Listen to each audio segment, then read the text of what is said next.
Hello friends, welcome back to my channel. तो आज हम चैप्टर 2 जिसका नाम microorganism 3 and 4 of class 8 science की बुक का करेंगे। और इसका पहला पार्ट मैंने कवर कर चुका है। उस पहले पार्ट में मैंने सिर्फ 3 पेजेस कवर करे हैं, एक ये वाला and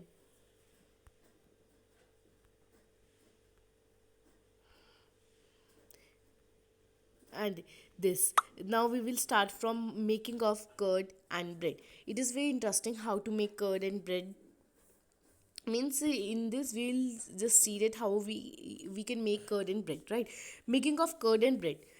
You have you have learned in you have learned in class 7 that milk is turned into curd by bacteria. हाँ, हमने इतना तो क्लास 7 में पढ़ लिया था कि जो मिल्क है वो कर्ड में बदल जाता है। कैसे? बैक्टीरिया की वजह से जो है मिल्क कर्ड में बदल जाता है। हमने इतना पढ़ लिया था और इतना 7th में हमारे लिए काफ़ी था।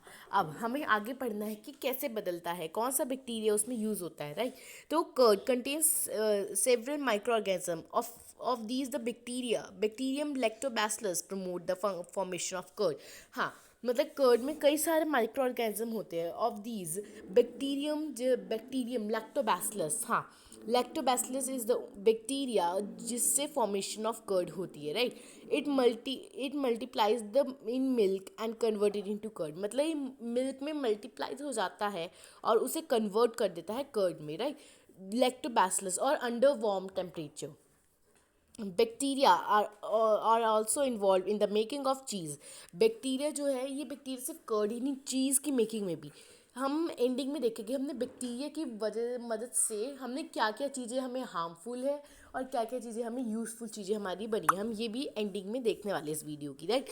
चीज़ मतलब हमने अभी तक जाना कि हम उससे बैक्टीरिया से कर्ड बना सकते हैं एंड चीज़ बना सकते हैं, pikelets and many other food item, और अदर फूड आइटम भी बना सकते हैं। And important ingredient of rava sooji, rava means सूजी, इडली एंड भाज भतारी इज कर्ड, ठीक है? And important ingredient of rava suji, idli and bhatura is curd. ये सारी चीज़ें मीन्स बनती है किससे? वो बैक्टीरिया से। लेकिन नहीं, सिर्फ लैक्टोबैसिलस ही नहीं इन सबको बनाता है, ये सब अलग अलग बैक्टीरिया से बनती है। सिर्फ कर्ड है जो लैक्टोबैसिलस से बनती है। कैन यू गेस वाई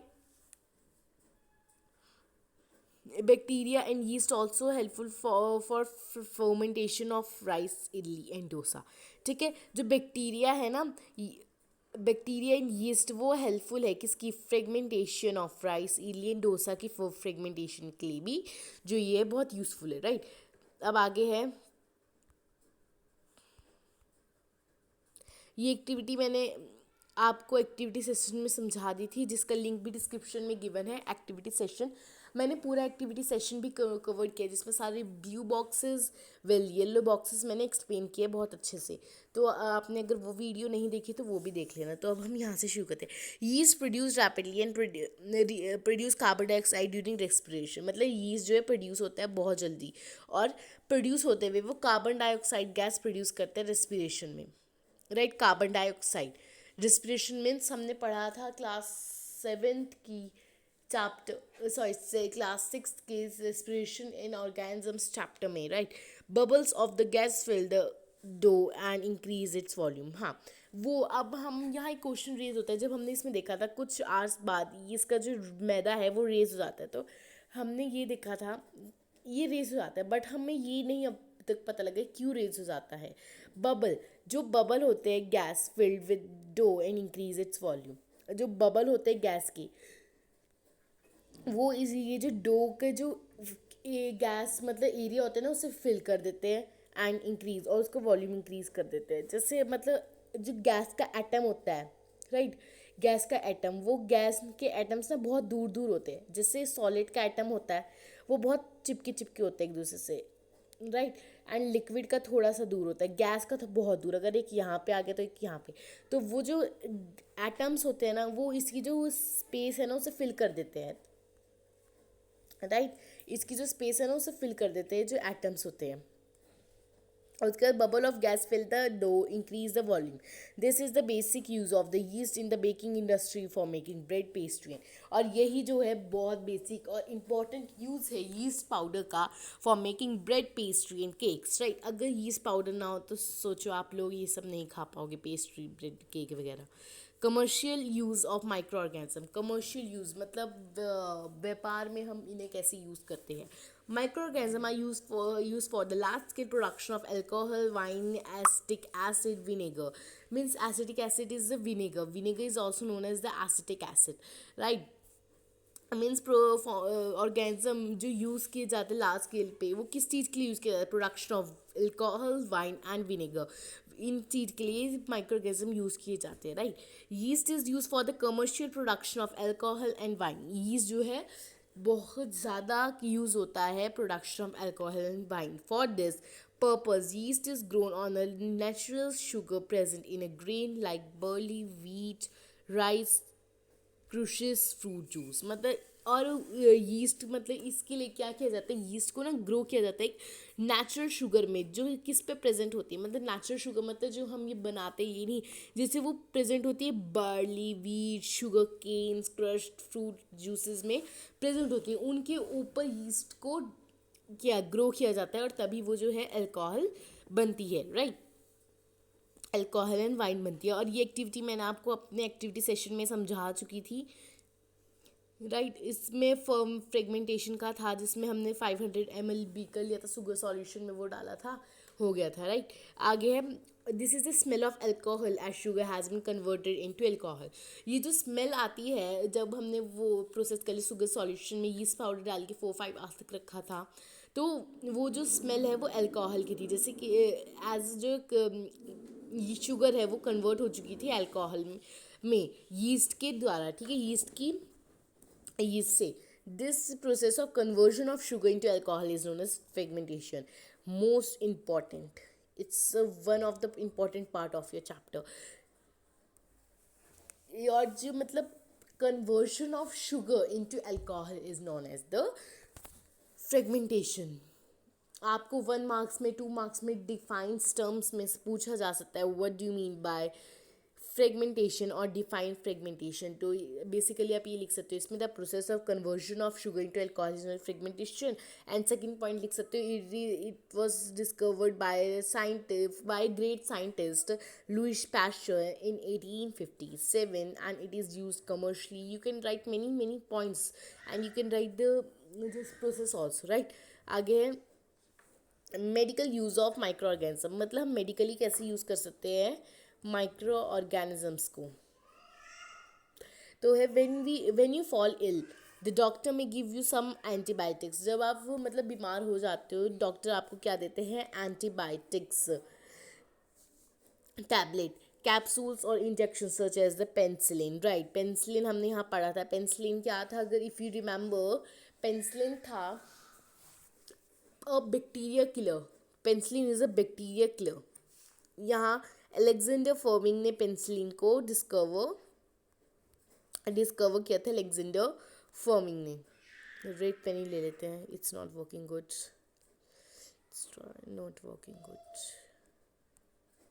या ओके फाइन. पेनिसिलिन किसने डिस्कवर की थी, अलेक्जेंडर फर्मिंग ने. और ये सारा प्रोसेस भी मैंने आपको अपनी एक्टिविटी वीडियो में समझाया हुआ है, राइट. तो अभी हम यही रहते हैं जब भी आप बीमार पड़ते हैं तो आपको डॉक्टर एंटीबायोटिक्स देते हैं, टैबलेट्स, कैप्सूल, इंजेक्शंस देते हैं एज ऑफ पेंसिलिन, मतलब पेंसिलिन के लिए. क्यों?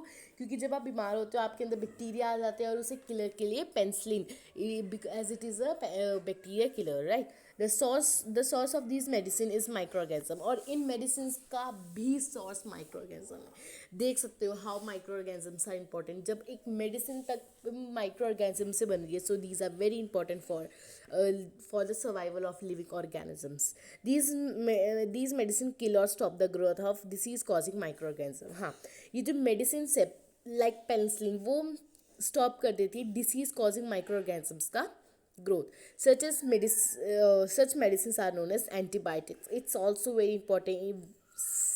Here we found second important term are first is fragmentation and second is antibiotics. And we just also check out our keywords in the end of this chapter, in our next video, right? Such medicines are also called antibiotics. In medicines को हम antibiotics कहते हैं, right? उसके बाद these days a number of antibiotics are being produced from bacteria and fungi. इन दिनों बहुत सारी जो है बैक्टीरिया वो एंटीबायोटिक्स बन चुकी है बैक्टीरिया एंड फंगी से, जैसे कि streptomycin, tetracycline and erythromycin, right. Some are of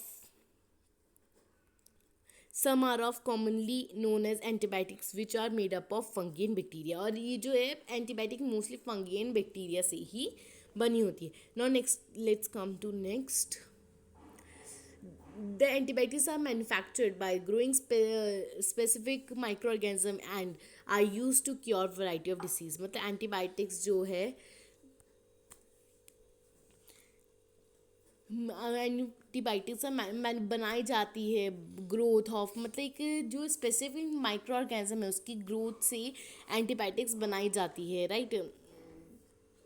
उसकी ग्रोथ से एंड और यूज़ की जाती है क्योर करने के लिए कई सारी डिसीज़ को, ठीक है. एंटीबायोटिक्स हम मिक्स भी करते हैं, or even mix with the feed of life stock and poultry to check the mobile microbial infection in animals. मतलब एंटीबायोटिक्स जो है मिक्स भी किए जाते हैं लाइफ स्टॉक्स एंड पोल्ट्री के फीड में, खाने में चेक करने के लिए कि मतलब उन्हें कोई माइक्रोबाइकल इन्फेक्शन तो नहीं हुआ है एनिमल्स में, ठीक है. उनके एनिमल्स में माइक्रोबाइकल इन्फेक्शन तो नहीं हुआ है कोई.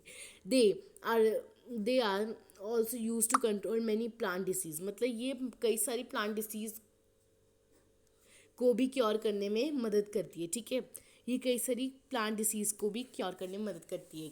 क्या मेडिसिन जो बनती है माइक्रो ऑर्गेनिज्म से, ये भी समझा हो चुका है वीडियो में. Now important topic vaccine. It's very very interesting and important, right. Why are children, infants given vaccines? This also I have covered. Now next come next. When a disease carrying micro enter our body, the body produce antibiotics to fight the invader. हाँ, antibodies. This first let's discover the difference between antibiotics and antibodies. Antibiotics हमने पढ़ लिया था, bacteria killer are known as antibiotics, right? But there are some antibodies in our body, right. जब भी कोई मतलब micro organism हमारी बॉडी में आता है तो हमारी बॉडी जो है एंटीबॉडीज़ रिलीज़ करती है जो उनसे फाइट करती है. जब वो फाइट करती है उनसे, तो जैसे हमारी कहीं पे कट लगा है हाथ में तो वहाँ पे इन्फेक्शन अंदर जाएगा तो हमारी बॉडी में एंटीबॉडीज़ रिलीज़ होगी, राइट, जो उनसे फाइट करेगी. और जब हमारे कट लगा होता है वो थोड़ा रेडिश हो जाता है. क्यों? क्योंकि जब वो फाइट कर रही होती है हमारी स्किन को भी हार्म वो करती है. जब वो हमारी स्किन को हार्म करती है थोड़ी, तो इसलिए वो हमारा रेड हो जाता है. ऐसे ही जब हमें चोट लगती है ये वैसे होता है.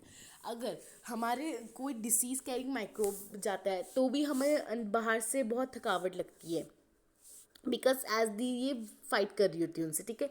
फाइट द इन्वेडर्स, वो बाहर जो डिसीज कॉजिंग माइक्रो ऑर्गेनिजम्स उनसे फाइट करते हैं. The body also remember how to fight the microbe if fit enters. Body को ये भी पता होता है हमारी कि कैसे फाइट करना है माइक्रोब से अगर वो एंटर कर जाती है हमारी बॉडी में. If dead or weekend microbes are introduce into a healthy body, अगर जो डेड या वीकेंड माइक्रोब्स है हमारी हेल्दी बॉडी में आ जाते हैं किसी की हेल्दी बॉडी में, the body fights and kill the invaders bacteria by producing the suitable antibodies. मतलब एंटीबॉडीज़ भी कई, मतलब इससे पता लगता है कि एंटीबॉडीज़ कई तरह की होती है. जो मतलब पहले वो देख ली थी कि किस टाइप का वो इन्वेडर है और उस अकॉर्डिंगली जो है हमारी बॉडी जो है रिलीज़ करती है, सिक्रीट करती है antibodies. The antibodies remain in the body and we are protected. जो एंटीबॉडीज़ है वो हमारी बॉडी में रहती है और हम प्रोटेक्ट किए जाते हैं, right. And we are protected from the disease causing microbe ever.